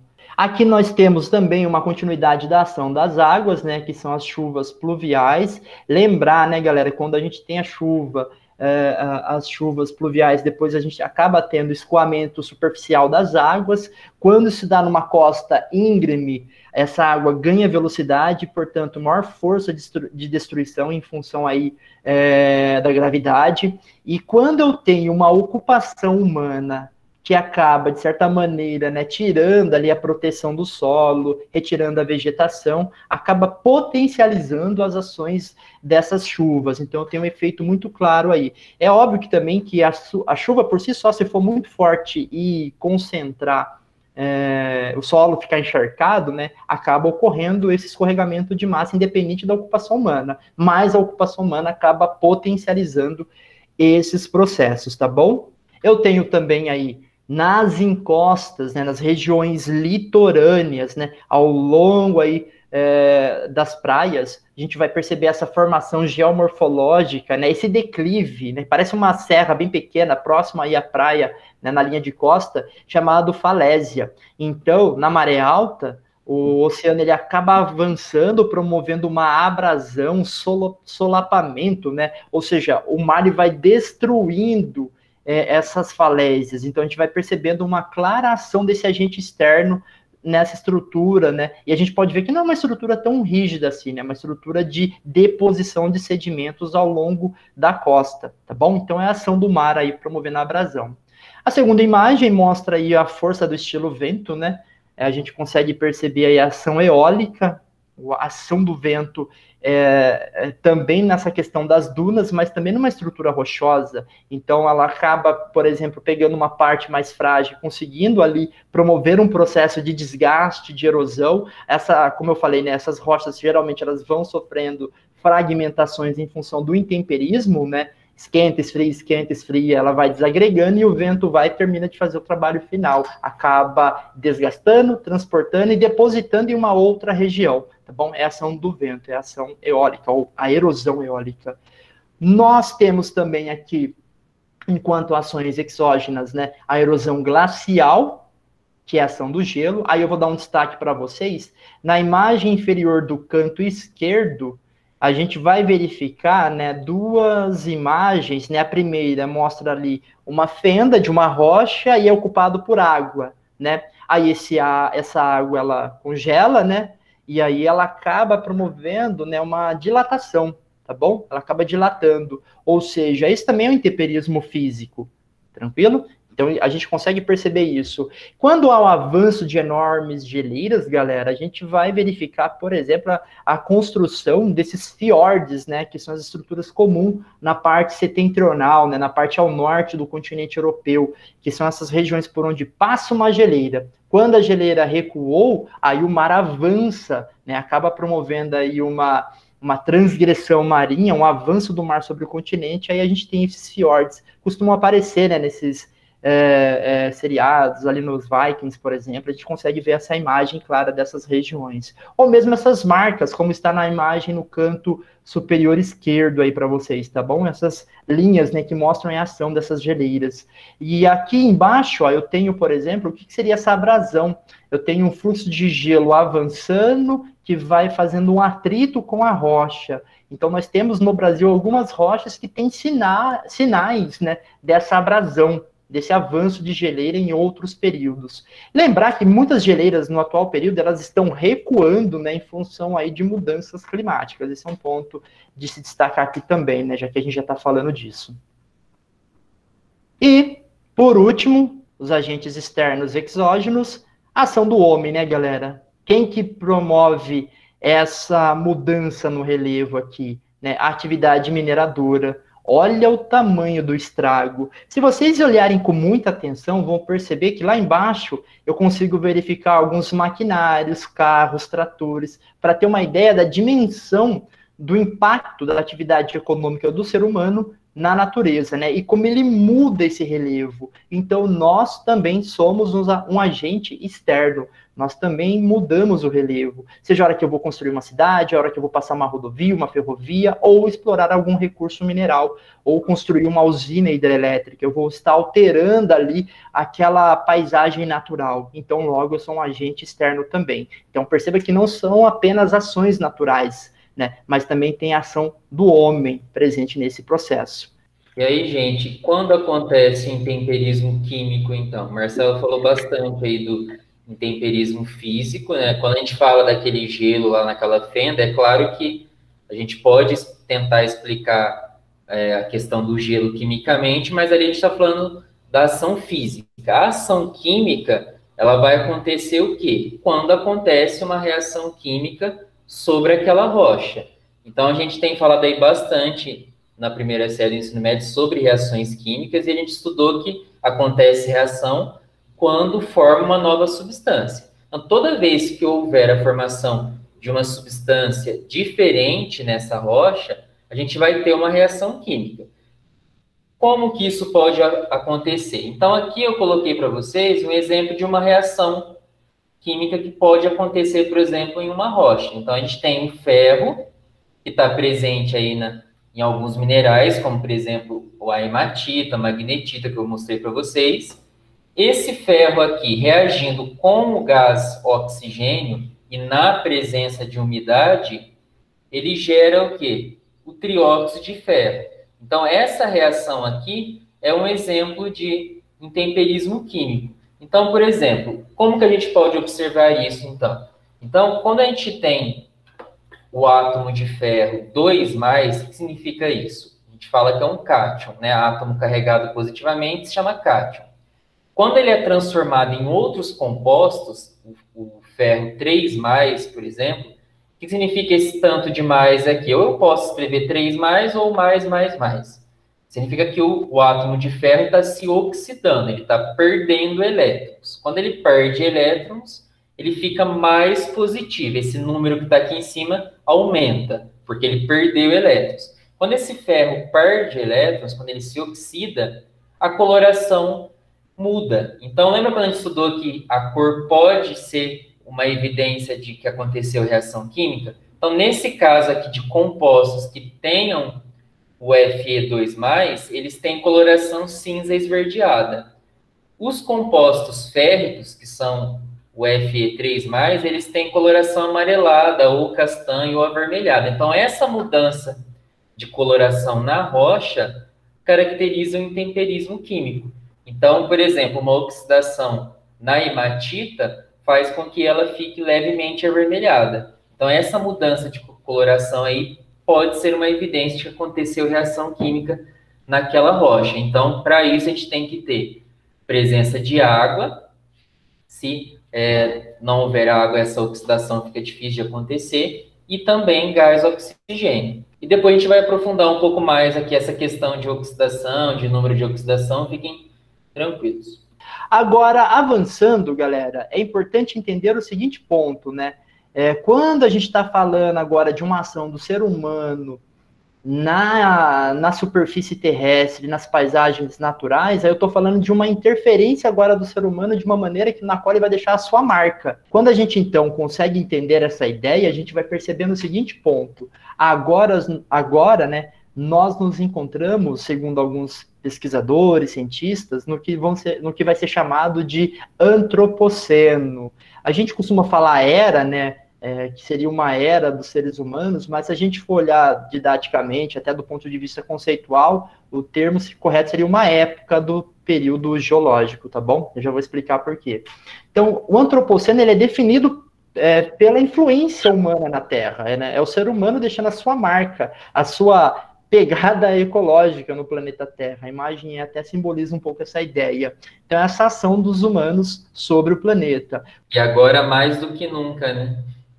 E agora, mais do que nunca, né? Daí a situação que nós nos encontramos, da importância de tratar sobre esse assunto, né? Sobre essas questões, né? A gente parte de um assunto específico, mas com o objetivo de motivar vocês a pensar em outros exemplos, tá bom? Então, a ação dos humanos sobre o planeta, né? Quando a gente vai analisar, ele tem ali como primeiro passo, de fato ali, quando há seres humanos, eles eram nômades, né, e eles acabam depois ficando numa determinada região. Então, quando eu tenho aqui o sedentarismo, né, seres humanos começam a cuidar de animais, né, a domesticar os animais, começam a estabelecer atividades agrícolas.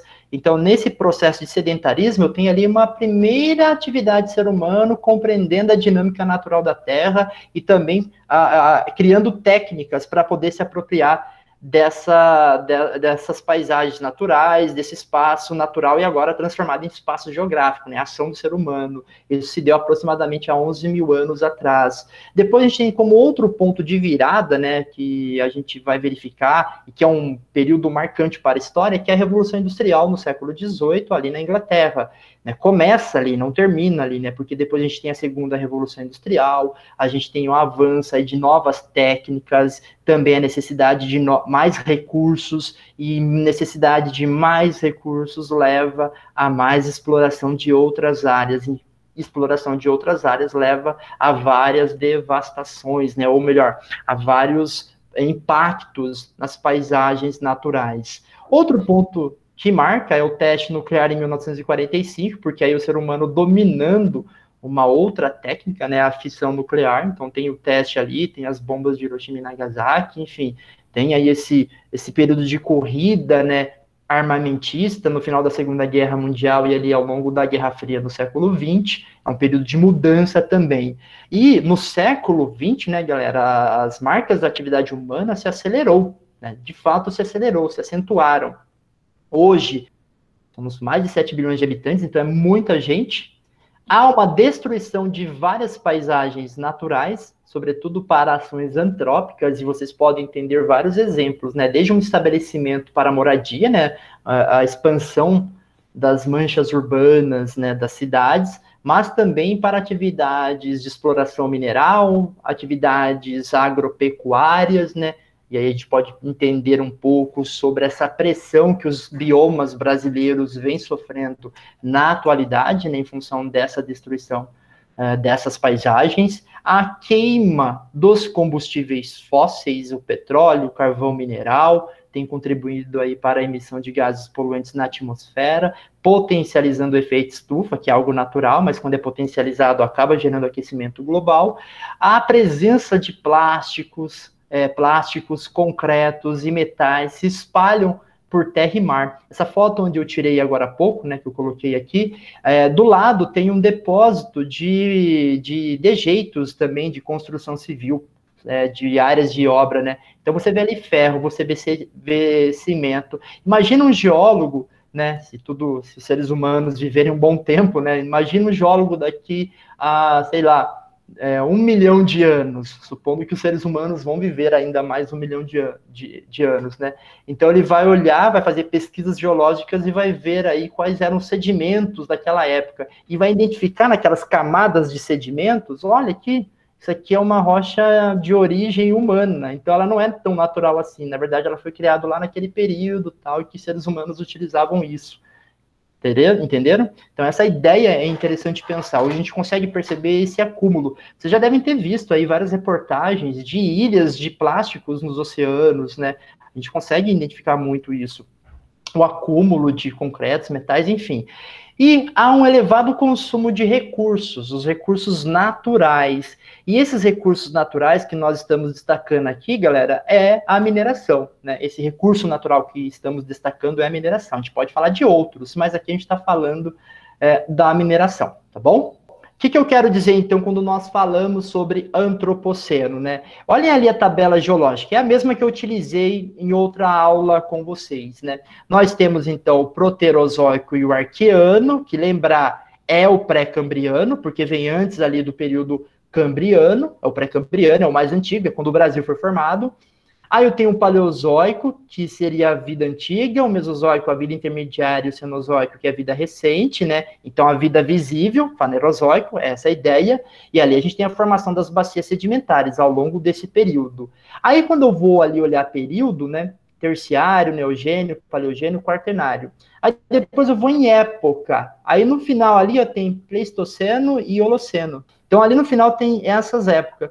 Depois do Holoceno seria o Antropoceno, seria essa ideia. E a imagem aqui do lado, que o Ivan está colocando o mouse aqui perto, traz um pouco essa ideia, tá bom? O que seria a ideia de Éon, né, que é o Fanerozoico, o Proterozoico Arqueano, Era, que vai desde o Paleozoico, Mesozoico e Cenozoico, né? Os períodos, que são o Paleogênio, o Neogênio, e aí a época, né, que seria o Pleistoceno, o Holoceno, e hoje o Antropoceno. Muitos falam que a virada para o Antropoceno vai ser marcada aí a partir das revoluções industriais do século XVIII e XIX, né? Bom, aqui nós entramos, então, no que seria o objetivo da aula, né? Entender a natureza e os riscos ambientais. E o que são? Né? Quando nós analisamos essa questão de riscos ambientais, galera, a gente vai partir de uma perspectiva mais da natureza, mais do que a natural, né? Ações da natureza propriamente dita. Então, conceitualmente, seriam situações relacionadas aos movimentos das 3 esferas terrestres, litosfera, atmosfera e hidrosfera. Nós estamos dando um foco nesse bimestre e também nessa aula na litosfera, que é a ação da mineração, resultado do impacto de um fenômeno natural extremo. Então, a gente está falando aqui nesse conceito de um fenômeno natural, ou seja, uma situação de perigo podendo gerar desastres, tragédias e prejuízos para a sociedade, né, que vai desde a questão econômica, perda de vidas, enfim, caso não sejam ou evitados ou prevenidos, né. Quando a gente vai olhar aqui no Brasil, a gente pode ter os dois, tá bom? O que nós vamos tratar aqui é talvez um evento que poderia ter sido evitado, tivesse ali uma prevenção correta. Agora eu quero que vocês percebam, eu coloquei 3 imagens aqui que representam um pouco esses movimentos das 3 esferas. Na primeira, uma imagem ali da Orozimbo Maia, totalmente alagada. Eu consigo entender ali que é uma ação da hidrosfera, certo? Depois eu tenho uma imagem de um furacão, captada por um satélite. Eu consigo perceber que é um movimento da atmosfera. E depois eu tenho ali um tsunami invadindo, né, uma região litorânea, aquele do Japão, né? Então isso tem a ver com uma ação na litosfera. Só que perceba que eles estão... Terremoto. É o terremoto, exatamente, porque o tsunami, ele quando acontece lá no choque das placas tectônicas que se dão no oceano, acaba gerando aí os tsunamis que são em função dos terremotos. Então perceba que essas esferas, elas interagem, tá bom? Ela não é algo isolado, é esse o ponto que eu estou querendo trazer. Lembrando que a articulação dessas 3 esferas acaba gerando a biosfera, né, a esfera da vida. Quando a gente vai entender, então, as consequências, né, basicamente, desses desastres naturais, seriam aí os danos econômicos, o deslocamento populacional, pessoas que têm que sair de uma região em função ali de algum desastre natural, o impacto nos serviços, né, em vários setores, mas sobretudo na saúde, quando a gente fala de um impacto que acaba atingindo as pessoas, né, a alteração no espaço geográfico, então tem uma mudança da paisagem natural em função dessas ações, né. Como prevenir, galera? Naturezas e riscos ambientais. Como prevenir? Eu tenho 2 formas de prevenir, o controle ativo e o controle passivo, né? O que seria esse controle ativo? São medidas tomadas, né, devido às ações abruptas das esferas inorgânicas que geram desastres, aquilo que a gente já falou anteriormente, por meio de desenvolvimento de técnicas que minimizem esses efeitos para o ser humano, como obras de infraestrutura. Então, quando acontece um terremoto no Japão, os prédios não saem caindo, né? Não acabam, não desabam. E por que isso? Porque eu tenho toda uma infraestrutura ali já adaptada, já que aquela região tem uma suscetibilidade a ter um terremoto. Beleza? Então já tem uma infraestrutura. A mesma coisa quando a gente vai pensar aqui quando a gente tem a criação, por exemplo, ao longo da margem do Tietê, né, ao longo da margem do rio Tietê, desses canais, né, na qual eu vou cimentar tudo, o leito do rio, e ali eu faço esse canal cimentado, né, a ação do homem. A ideia ali, na verdade, galera, é acelerar, né, fazer com que o rio passe mais rápido pela região urbana, para que ele não avance para as áreas de inundação, que seria aí a planície, né?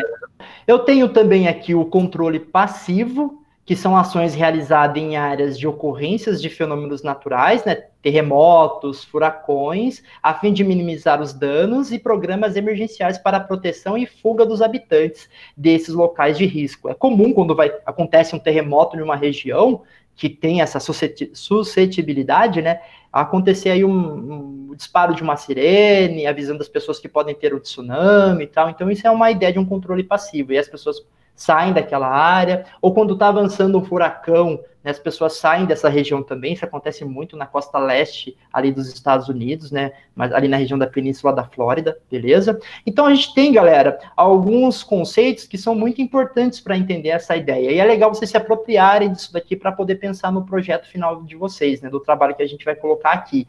E lembrar que os impactos em prevenção, né, estão relacionados com as condições socioeconômicas de determinado país. Um terremoto no Haiti é uma coisa, o terremoto no Chile ou no Japão é outra. As condições socioeconômicas acabam também impactando no número de vítimas, né, em função desse desastre natural. Eu trouxe aqui dois conceitos, há vários, viu, galera? A questão de a eventualidade de acontecer um desastre natural, a gente pode pegar aqui a microexplosão que aconteceu, há uma probabilidade, há uma eventualidade, mas não quer dizer que ela vai ocorrer, né? A gente tem a questão da suscetibilidade que eu trouxe aí, né, que é essa incidência espacial de um processo perigoso que representa aí a propensão de uma área a ser afetada por um processo, né, indeterminado, sendo avaliada através de fatores e predisposições, sobretudo quando a gente vai falar, por exemplo, de áreas de enchente. Então, tem ali uma planície, eu tenho uma área plana e tem um rio passando. Então, é muito claro, há uma suscetibilidade que um período de enchente ele vai alagar aquela planície, entendeu? É essa a ideia. E vulnerabilidade, né? A gente pode pensar na exposição, que é um outro conceito importante, mas quando eu coloco a vulnerabilidade, estou falando do grau de perda, né? Do conjunto de elementos expostos em resultado de ocorrência de um processo perigoso. Questão até das pessoas, mas também da paisagem natural exposta àquela região, né? Então, a gente pode, sei lá, se a gente fosse pensar na vulnerabilidade, a gente pode pensar na ocupação em encostas, que tem ali o deslizamento de massas e geram vários problemas para as pessoas. Chegamos aqui ao nosso desastre natural. Ou melhor, desastre natural, né? Vamos entender isso. No início de 2019, ocorreu um rompimento, né, da barragem de rejeitos da Samarco, que pertence à Vale, no município de Brumadinho, em Minas Gerais. Os impactos, galera, foram de ordem enorme, assim, né? Tanto afetando as questões sociais como econômicas da região. O Ivan talvez saiba até falar melhor do que eu, mas há vários parques ali turísticos, né? Sítios arqueológicos, tombados, inclusive. E toda aquela região teve que ficar isolada, fechada por um determinado período em função aí dos problemas que ocorreram naquela região. O IBAMA, né, aponta que os rejeitos em função do rompimento da barragem, né, os rejeitos dessa mineração, né, acabaram devastando cerca de 133 hectares de vegetação nativa de Mata Atlântica e aproximadamente 70 hectares, né, de áreas de preservação permanente, APP, ao longo dos cursos de águas afetado pelos rejeitos de mineração. Galera, a barragem ela estava numa região alta. É óbvio, quando ela rompe, ela vai correr para as regiões mais baixas e acaba invadindo os leitos de vários rios, né, de vários cursos de água.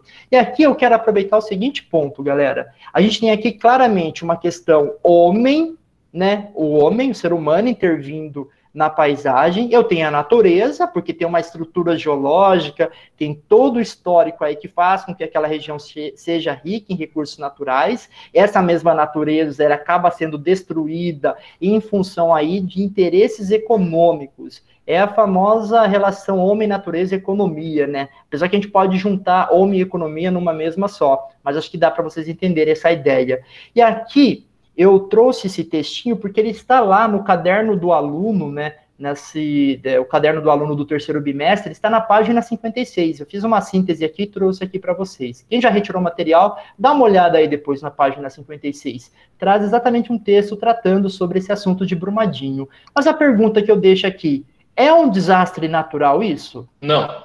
Não, por quê? Não, professor. Porque a própria barragem é feita por Porque teve humano. intervenção humana, professor. Ó, todo mundo falou agora. Fala, Paulo. Todo mundo Foi falou. algo feito por humanos que deu errado por culpa de humanos.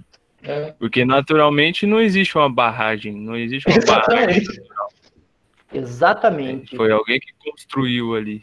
Esse é o ponto. E aí eu quero chamar a atenção de vocês, porque assim, tanto o caderno de geografia, né, o caderno do aluno de geografia, ele está tratando ali mais dos desastres naturais, né, daqueles que ocorrem em função de erupções vulcânicas, terremotos, que a gente sabe que, por exemplo, furacões, eles podem ser potencializados também em função das mudanças climáticas. Mas esse evento aqui, ele não é necessariamente um evento natural, né? Está colocado ali na apostila, mas ele não é evento natural. E aqui eu e o Ivan aproveitamos e casamos nossos conteúdos, né, para poder falar de Brumadinho, tá bom? Desse impacto nessa região. Aqui é uma imagem da região, né? Vocês até comentaram. A barragem não é algo natural, realmente. Ali está uma barragem, a imagem de uma barragem. A gente consegue perceber o relevo em torno, ali nas porções próximas à mina do córrego do Feijão, né? Totalmente degradada, totalmente explorada ali pela questão dos recursos minerais. Então, a gente vê a marca, né, dessa influência humana na Terra. É uma das provas, né, para aqueles que argumentam que o antropoceno já está ocorrendo, né? E esse exemplo é um exemplo claro, tá bom? Para vocês verem um pouco mais desse desastre, que se chama Vale, o Crime Ambiental Compensa. Bom, então vou falar um pouco aqui com vocês desses aspectos químicos dessa tragédia. Então, já tinha acontecido algo parecido, né, lá em Mariana, em 2015, depois voltou a acontecer o ano passado, né? Então vamos discutir como que isso degrada o meio ambiente, do que é feito tudo isso que foi exposto lá em Brumadinho. Então, primeiramente, a lama, ela é feita do quê? De uma mistura de silício, que vem da onde? Do quartzo. Então, quando a gente fala em quartzo, a gente está falando do SiO2, que é o dióxido de silício. Então, quando vai haver esse descarte, acontece o quê? Ele é jogado em grandes tanques, que no caso são as barragens, e aí a gente tem um processo ali de sedimentação ou flotação, onde esse quartzo flutua em uma espuma. Então, no caso ali, o minério afunda, e aí, se houver minério nessa barragem, ele é retirado, e o que fica ali é uma mistura de silício. Essa mistura de quartzo que tem silício, argila e água forma a lama. Então, a lama é feita de quartzo, de areia e de água. No entanto, essa lama ela pode conter outros metais, porque quando vai extrair um metal de um minério, no caso da Samarco, a produção é de ferro, quando vai extrair, esses minérios podem ter outros metais, que de repente a natureza ali por processos ao longo do tempo aglomerou. E esses metais muitas vezes são metais tóxicos. Então essa lama, se ela tivesse apenas essas substâncias que eu acabei de falar, não teria problema para a saúde humana, para o meio ambiente, problema que eu digo assim, um problema biológico em relação a doenças. No entanto, essa lama pode carregar outros metais no processo ali de mineração, fora o que a lama encontra no meio do caminho. Então, esse é o maior problema. Então, primeiramente, ela se rompeu por quê? Porque era um sistema barato, aqui eu vou falar um pouquinho mais rápido, chamado de sistema montante. Então, esse sistema, a barragem, ela é constituída com os próprios rejeitos. Então, é um método tão barato que a indústria ali, que no caso a siderúrgica usa para economizar, porque ele é feito com os próprios rejeitos. Como ele é feito com os próprios rejeitos, a chance daquilo desmoronar, vazar é muito grande.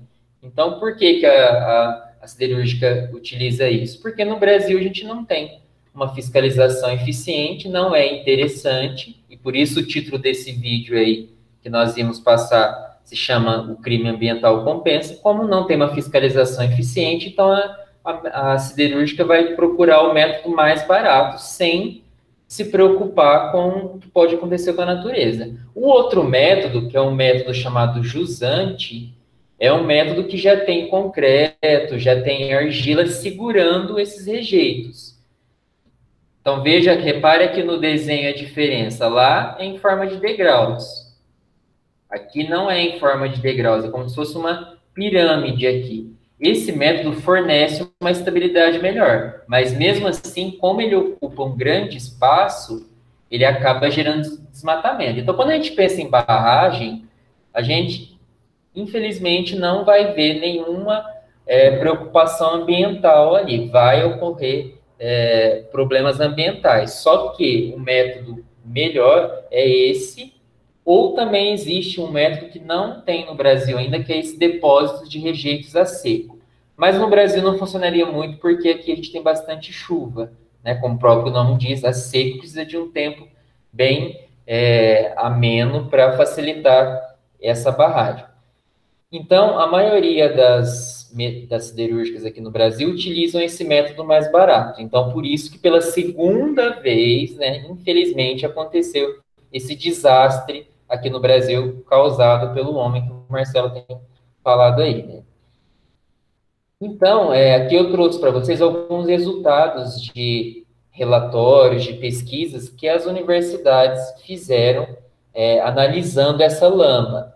Então, como eu falei para vocês, a lama, por si só, ali mesmo na mineração, ela já carrega alguns metais, porque quando você extrai minério, outros metais podem vir junto, e às vezes no processo de mineração esse metal não é extraído, e ao longo do processo, quando a lama vazou ali, ela carregou outros metais que ela encontrou no meio do caminho.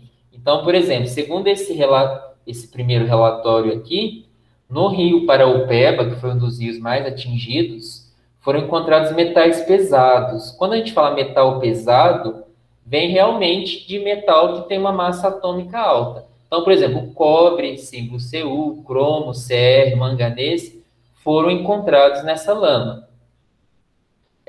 A Universidade Federal de Ouro Preto também identificou outros metais, então níquel, magnésio, cádmio. Aí vocês podem me perguntar, mas esses metais, eles não têm uma importância boa para o organismo? Todo o nosso organismo, ele precisa ter também alguns metais que em quantidade alta são tóxicos, mas são quantidades muito pequenas. Então, por exemplo, 14 metais são essenciais para o nosso organismo. Então, cálcio, potássio, sódio, magnésio, ferro, zinco, cobre, estanho, vanádio, cromo, manganês, molibdênio, cobalto, níquel.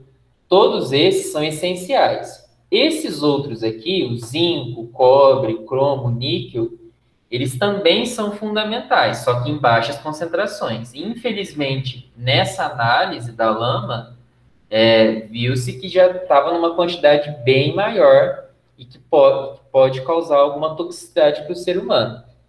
Então, quais são os valores permitidos? Aqui eu coloquei uns valores permitidos de metais em água. Esse valor aqui está em miligramas por litro. Então, vejam que é uma quantidade baixa. Então, por exemplo, o cobre, apenas 0,01 miligrama pode ser encontrado em 1 litro de água. E aqui a gente está falando da análise que foi feita no rio Paraopeba. O ferro já é numa concentração maior. Só que veja que a maioria dos metais aqui, pequenas quantidades podem ser encontradas. No entanto, foram encontradas quantidades altas. Aqui eu trouxe um outro resultado aqui de um outro relatório feito por esse laboratório, em que encontraram índice de arsênio 32 mil vezes maior. Então, para vocês terem uma ideia, foram encontrados até mercúrio. E mercúrio, segundo a Organização Mundial de Saúde, não tem um limite de exposição aceitável, porque ele é muito tóxico. Então, isso vai trazer o que para a população? Pode ser que, num primeiro momento, não traga alguma doença, mas isso, ao longo do tempo, se bioacumula. O que é bioacumulação? É quando a pessoa, em contato com a água ou através do alimento, ela ingere aquele metal e ele vai ficar escondido no tecido adiposo, ele vai se juntar a algumas proteínas ou lipídios do organismo e ele vai ficar ali.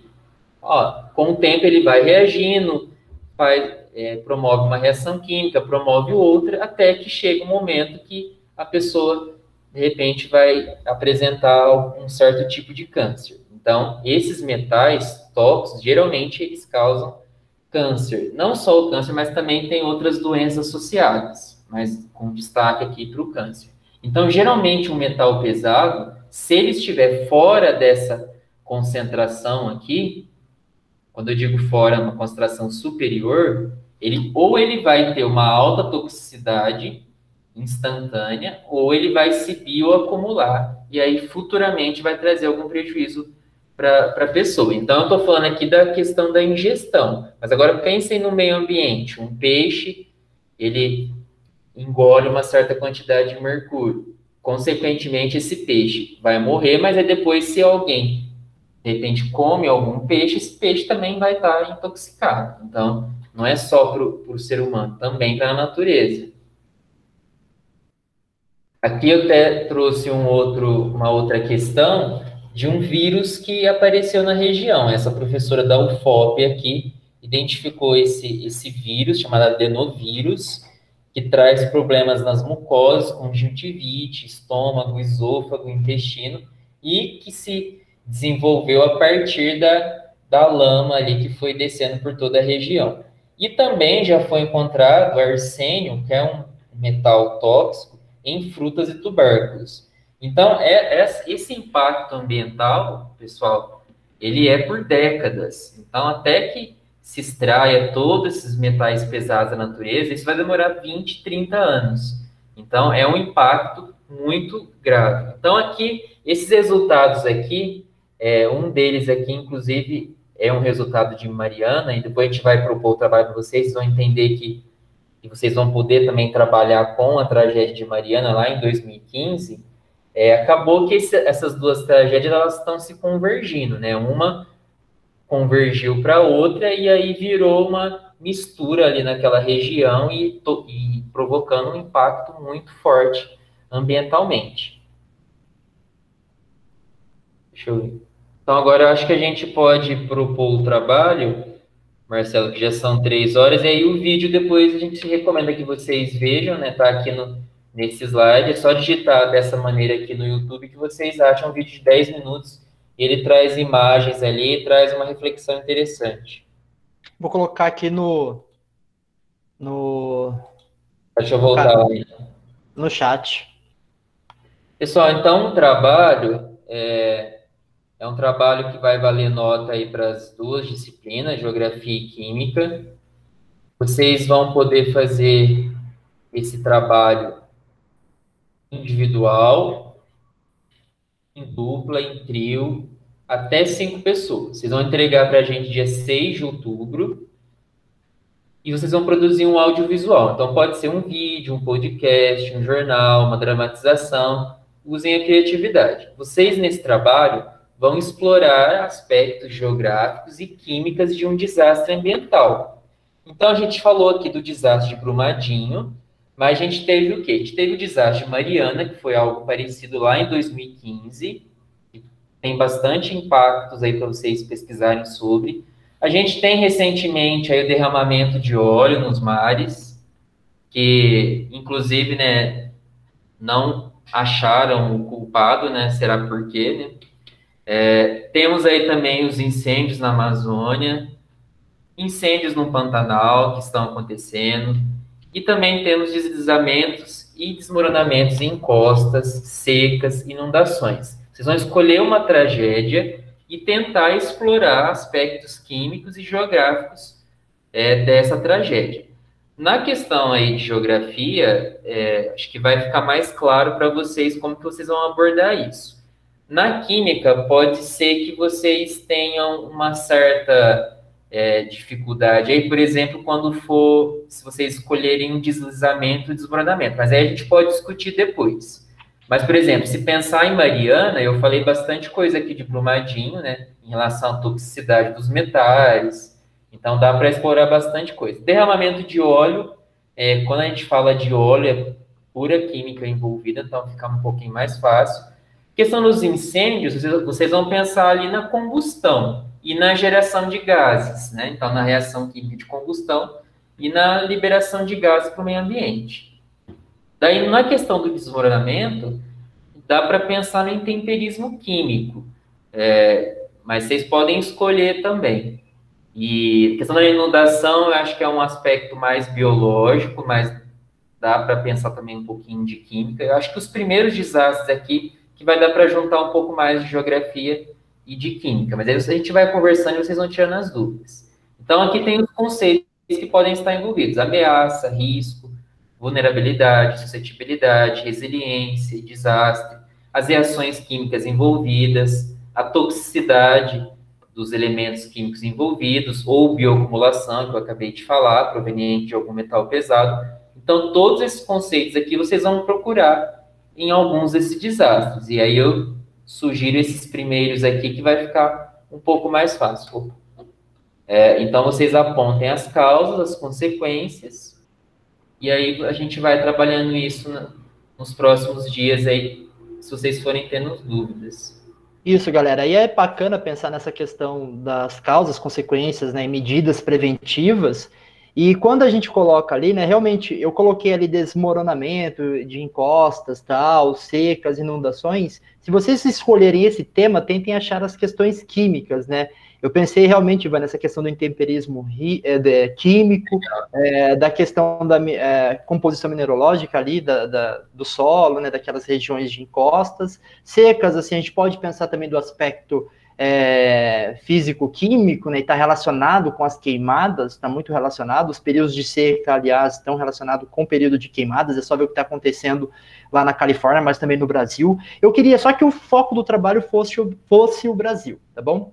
Porque aí vocês fazendo sobre o Brasil, a encosta, fica mais interessante para a gente poder pensar. Porque tanta coisa tem acontecido no Brasil, acho que não faria sentido ver algo fora do Brasil, né? Então... Isso. E eu coloquei ali, galera, riscos locais, porque me veio a lembrança de por exemplo, um incêndio que aconteceu acho que foi uma fábrica ou uma loja de tintas, alguma coisa assim, e liberou uma fumaça tóxica, né? E aí todo mundo ficou preocupado se aquilo ali iria atingir. Esse incêndio aconteceu em Valinhos, né? Acho que foi o ano passado ou ano retrasado. E aí todo mundo ficou preocupado, qual que seria o impacto dessa fumaça tóxica aqui para o município de Campinas, para a região de Valinhos. Então, na verdade, às vezes... Então, ó, perceba, tem muita química aí, né? Tem muita química. Então, essas questões, assim, a gente verificar a Replan aqui do lado, né? Quando acontece alguma questão relacionada aí ao smog, né? Quando a gente vai ali para Paulínia está com aquela névoa acumulada, quais são as questões química, física e também geográficas ali do local. Então, às vezes a gente consegue encontrar algumas questões locais também, beleza? Seria bacana vocês verem isso. O geral é pensar num risco, pensar num desastre, alguma coisa, dentro do território brasileiro, e pensar aí em obedecer esses critérios. Professor, posso fazer disso? Professor, pensei nessa ideia aqui. Manda mensagem pra gente, que a gente fala com vocês, tá bom? No caso, pessoal da química, pode ser que vocês se esbarrem em alguns conceitos que ainda a gente não estudou. Então, vocês podem tirar dúvidas, aí a gente vai conversando nas próximas semanas. De repente, no meu próximo plantão, eu posso reservar um tempo para discutir um pouco isso. Esses primeiros desastres, eu falei que, de repente, é um pouco mais fácil, pelo que eu discuti hoje, pelo que a gente já vem discutindo. Mas não quer dizer que os outros também não dê para explorar. É que os outros, por exemplo, vai ficar um pouco mais na questão da combustão e das reações de queima e liberação de gás. Aí dá para falar também, a gente começa a estudar o efeito estufa, não sei, mas a gente vai discutindo aí. Tá? E é legal vocês pensarem na produção audiovisual, porque de repente vários grupos, né, ou 2, 3 grupos, não é legal vocês variarem um pouco, mas de repente escolhe o mesmo tema, mas tem abordagens diferentes. Um material, um produto diferente, um podcast, outro faz um vídeo, outro faz outra coisa, tá bom? Lembrando, galera, tenta sintetizar. Você vai fazer alguma coisa, produz ali uma informação rápida, né, para poder apresentar. É como se fosse um formato de apresentação, seja ele apenas um áudio, né, com uma imagem e tal, e falando ali. Pode ser aí um vídeo com vocês narrando, tomar um certo cuidado para não pegar alguma coisa já pronta da internet e entregar, né? Na verdade, se você pegou alguma coisa ou fez uma junção de imagens, tenha o cuidado de você colocar ali a sua autoria, que seria o seu texto. Por isso que a gente pede audiovisual. E escrita não, porque escrita acaba ficando aquela coisa, né, muito maçante. Na verdade, o que vocês podem fazer? Constrói ali um roteiro do que vocês vão colocar, o tema que vocês vão abordar, em tópico que vocês pensam no conceito. Aí grava, aí cria alguma coisa, faz uma arte, enfim. Tem um material que a galera da primeira série do ano passado fez que foi bem bacana. Eles fizeram ali uma dramatização de uma conversa ali entre dois sujeitos e depois apresentaram um problema ambiental através de uma conversa entre dois sujeitos que estavam falando ali numa praça. Então percebam que tem várias ferramentas. O que o Ivan está sugerindo é porque tá aquela... Desculpa, Ivan, estou falando disparado. É porque, na verdade, a gente acaba recebendo alguns trabalhos escritos. Quando é uma redação, beleza, né, galera? Agora, quando é uma produção assim, acho que dá para diversificar mais. Todo mundo faz podcast? Beleza. Coloca uma imagem ali de fundo, sua voz. Vai fazer um vídeo? Meu, ótimo. Quer fazer um vídeo de um risco local da sua região, onde você pode juntar a questão química, geográfica, tal, pensando aí na questão de esgoto, sei lá, sabe assim, a gente vai conversando, tirem dúvidas, tranquilo. Ô, Ivan, eu só queria sugerir uma coisa. Você pode receber esses trabalhos? Eu vou colocar lá como atividade, e aí, só para vocês se organizarem em relação à data, e aí eu posso receber e compartilho com o Marcelo aí. Ou seja, o trabalho de geografia e química é o mesmo, então é menos trabalho, galera. E é assim, e é uma maneira de criar esse ímpeto em vocês para que vocês produzam aí alguma coisa audiovisual. É isso, pessoal, a gente termina assim. Então, espero que vocês tenham gostado da aula aí, a gente tentou diversificar da melhor maneira possível. Claro que ela ficou longa, porque não era um assunto comum, era um assunto que tinha que abranger várias coisas, portanto, longa. É isso, meu povo. Assim a gente finaliza, eu e Ivan, essa aula, esse aulão de Química e Geografia. Obrigado, gente, pela participação de vocês aí. Nada, que isso, senhor. Eu que agradeço. Obrigado É pela nóis, paciência. professor.